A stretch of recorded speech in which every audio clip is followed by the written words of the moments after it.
ശ്രീരാമൻ്റെ ആഗമനത്തെ മഹോത്സവമായിട്ടാണ് ഗുഹൻ കാണുന്നത്.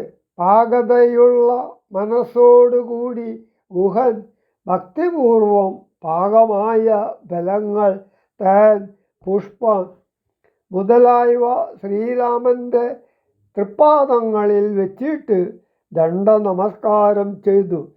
ഗുഹനെ എഴുന്നേൽപ്പിച്ച് സന്തോഷത്തോടുകൂടി വക്ഷസ്സിൽ മുറുകെ ചേർത്ത് ശ്രീരാമദേവൻ ആശ്ലേഷിച്ചു.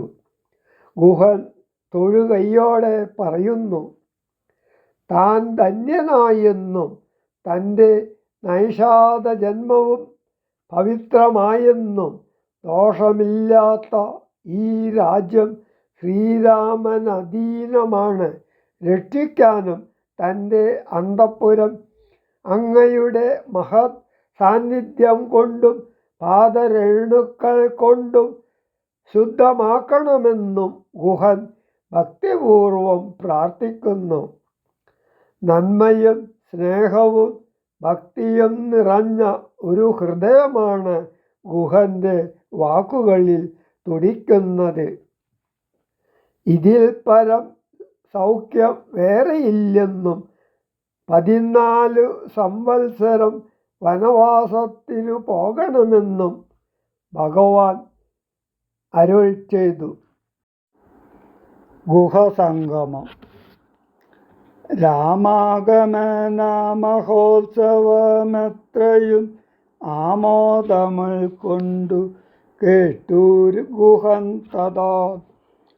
സ്വാമിയായിഷ്ടവയസ്യനായുള്ളൊരു രാമൻ തിരുവടിയെ കണ്ടു വന്ദിപ്പാൻ പക്വമനസ്സോടു ഭക്ത്യൈവ സത്വരം പക്വബലമതു പുഷ്പാദികളെല്ലാം കൈക്കൊണ്ടു ചെന്നു രാമാഗ്രേ വിനിക്ഷിപ്യ ഭക്ത്യൈവ ദണ്ഡ നമസ്കാരവും ചെയ്തു.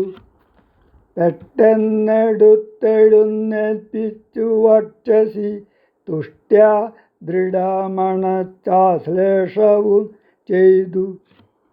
മന്ദഹാസം പൂണ്ടു മാധുര്യപൂർവകം മന്ദേതരം കുശലപ്രശ്നവും ചെയ്തു. കഞ്ചാവിലോചനൻ തൻ തിരുമേനി കണ്ടഞ്ജലി പൂണ്ടു ഗുഹനുമുര ചെയ്തു.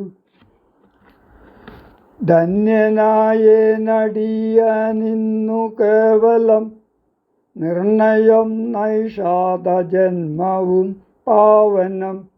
നൈഷാദമായുള്ള രാജ്യമിതുമൊരു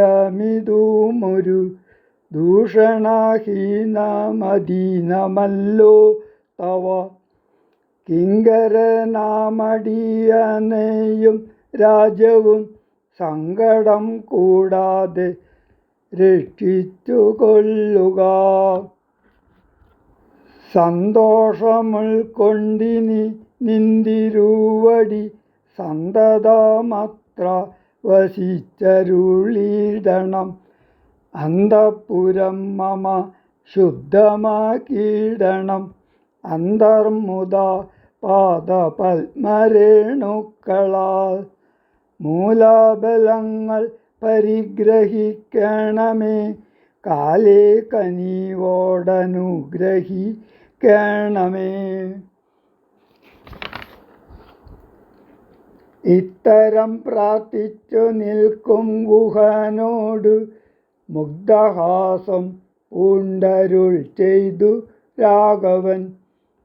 കേൾക്കനീ വാക്യം മതീയം മമ സഖേ.